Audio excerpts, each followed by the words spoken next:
the first thing is authenticity.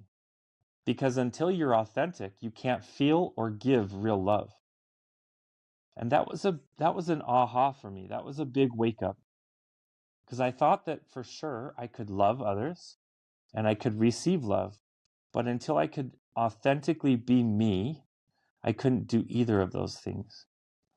And that led me to the second principle that he taught me, authenticity being the first thing. The second principle was understanding why we were there in Earth. Why was I on Earth? And he explained that all of us have chosen to be at Earth. He calls it Earth School because it is a school and it's always been a classroom. It's never been a courtroom. That we've elected to come here so that we can learn things. And that's what it's all about. It's not an end game. It's not it's not a Hail Mary. It's not everything. Earth School is just that. It's school. It's not our whole life. While we're here, we think it is. We think, while we're here in Earth School, we think that's all there is, that our whole universe is this life right now. And it's not. We live a long time before we get here, and we're going to live for an eternity after we get here. So here is just a short little pit stop for us to learn some things. So that was the second principle, is to understand that we were in Earth School and that this is an elective option for a soul, that if we want to learn certain things, we go to one of the hardest schools. And that's what Earth School is. It's one of the hardest schools there is. And then that led me to the third principle, which the third principle is love everyone. And that until I could truly love everyone, I couldn't love myself. And at the same time, until I can love myself, I can't truly love anyone. So it starts with learning how to love yourself so that you can love others. And as you learn to love yourself, to truly love yourself, you can love others. And if you can give yourself unconditional love, you can give others unconditional love. But, Drake taught me something. He called it the principle of the pointed finger.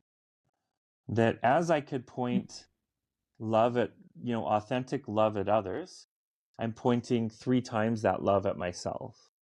And I'm also pointing a portion of that love up to my creator, to my source.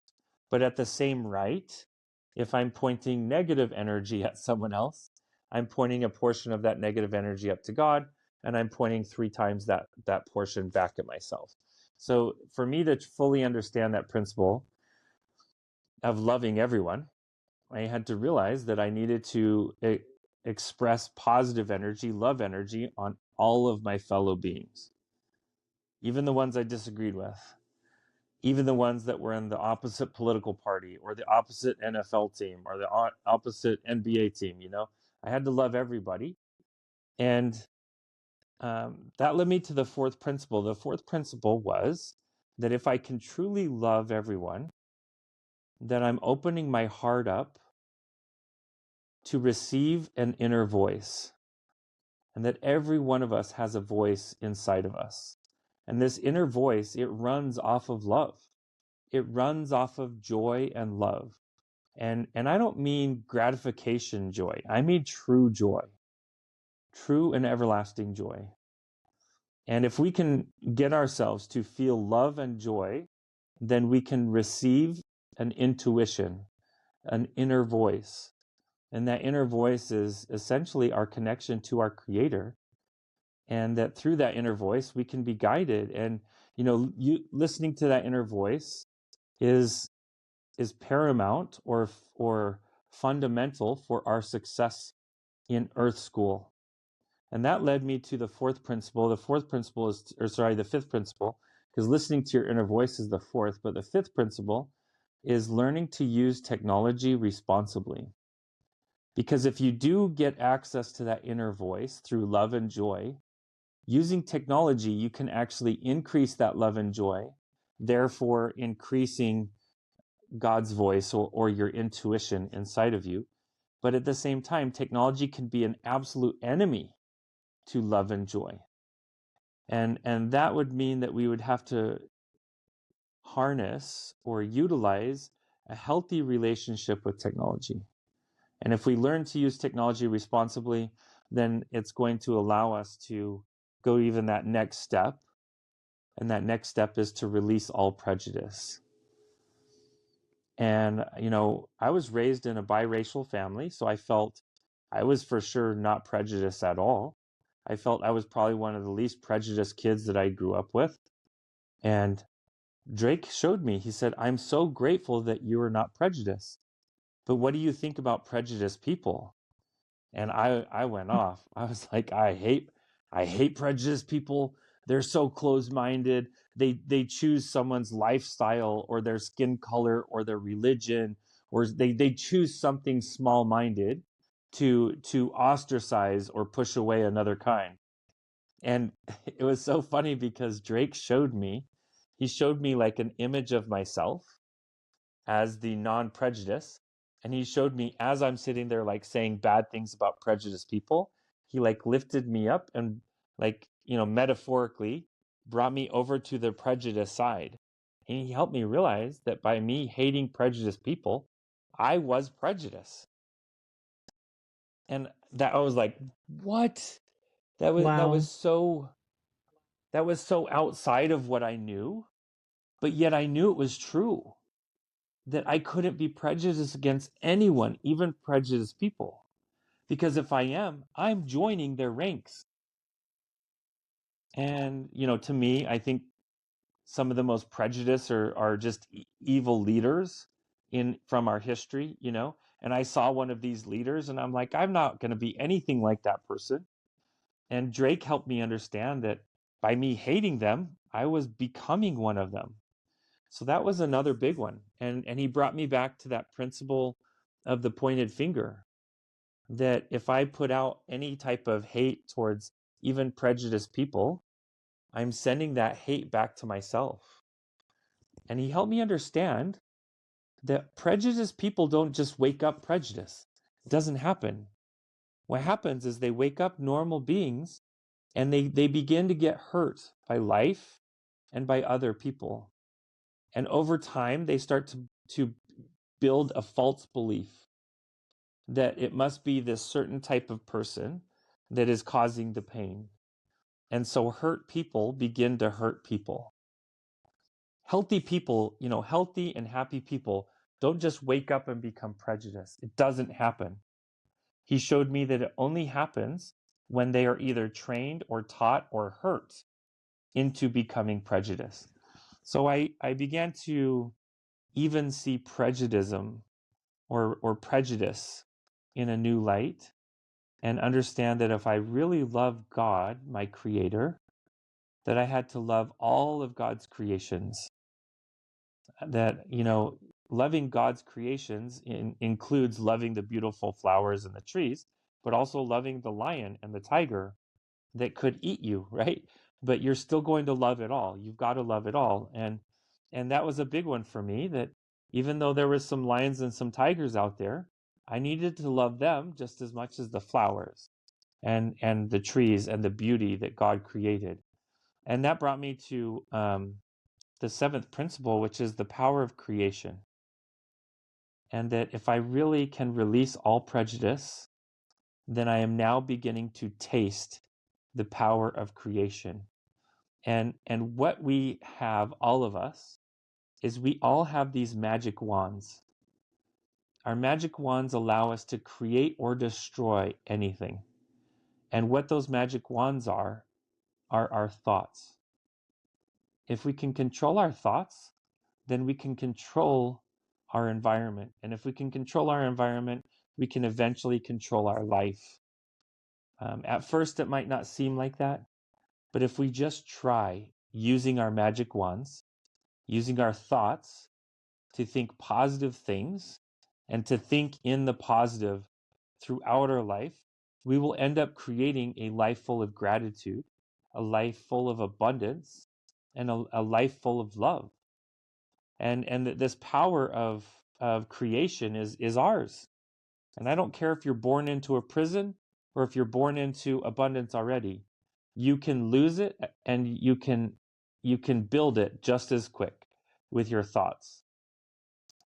So I was very interested in this aspect of using my thoughts to create. And, Drake showed me that, I had worked in construction before my experience. He showed me how someone might come upon some property and say, I want to build a building there. And it starts with that thought. Then they go and seek out an architect or an engineer, right? They get the plans drawn up, they get the plans approved, and then they take that to a builder and they actually start building a building. But it all started with the thought. And that inside of us, it's the same thing. We can build our world, we can build our life, we can build our paradigm, the way we view life, beginning with our thoughts, and how important it is for us to learn how to control our thoughts and to turn our thoughts into love, turn our thoughts into gratitude and abundance. And as we do that, we'll create, gratitude and abundance in our life. Yeah. So, understanding the power of creation is paramount and fundamental for our happiness in Earth School. And if our thoughts are so important, then that leads me to the eighth principle, which is avoid negative influences. Because if your thoughts are so powerful, how important is it for us to recognize negative influences and to avoid them, right? And I'm going to take it even one step further. Rather than even just avoiding them, create positive influences or seek out positive influences. And in doing so, that's going to help us use our power of creation even better. So yeah, the eighth principle is, avoiding negative influences and seek out positive influences. And that leads me to the ninth principle, which is there is purpose even in evil in this life. Because for us to grow, we need to have choices. And if all the choices are only good choices, there are no bad choices, then there is no growth. And having bad choices is like having weights at a gym. And it takes us sometimes making the bad choices or learning from others who have made those bad choices to learn for ourselves how to make the good choices. And that it is vitally important for us to have what I was shown to be called free agency, or the ability to make choices good and bad. And as we learn to choose good things, that strengthens our ability and our intention to choose good things. But as we make mistakes and we choose bad things, if we're learning from that, then even our bad choices can lead to growth and lead to making ourselves better beings, better followers of our Creator. And that led me to the last principle. And the last principle was and is that we are all one, all of us. It doesn't matter our color, our race, our religion, our lifestyle, that we are all one, all of us. And that for me to hurt or to harm another is no different than hurting or harming myself or one of my own children. And that for me, I have to understand that to truly understand God and love God, our Creator, we have to love everyone. And if we're all one, there's no such thing as a good war. There's no such thing as a good battle, because we're only battling ourselves. That's it. And I've had this experience now. It's been over 20 years since my experience. And this is one that is even still hard for me today, because we are living in this world full of ignorance and everybody's a victim. Everybody's a victim, but yet none of us are victims. And I'm telling you, like, everywhere you go, you see people claiming that they're some type of victim. And everybody's a prima donna about what type of victimness that they have. And it's so sad, because it's like putting a bunch of handcuffs on a table and asking someone, which handcuffs do you want to go put on? That's what victimhood is handcuffs. Victimhood is not anything to make you stronger, better, or more important. And in fact, it's the opposite. And the ability to be some type of victim is that it's an enslavement. You don't go around the world and find successful victims. You don't. You find victims that have become successful by abandoning the victimhood mentality, by abandoning any type of victim that anyone was, right? And so it's important for us to understand in this life that we are all one, and that if there is one victim, we're all a victim. If there's one champion, we're all champion. And to love both aspects, to love the good, the bad, the ugly, we need to love it all. And as we do, we can take our victimhood handcuffs off, and we can allow ourselves to have the freedom to create what we want with our lives using our magic wands, using our thoughts. We can really create the life that we want.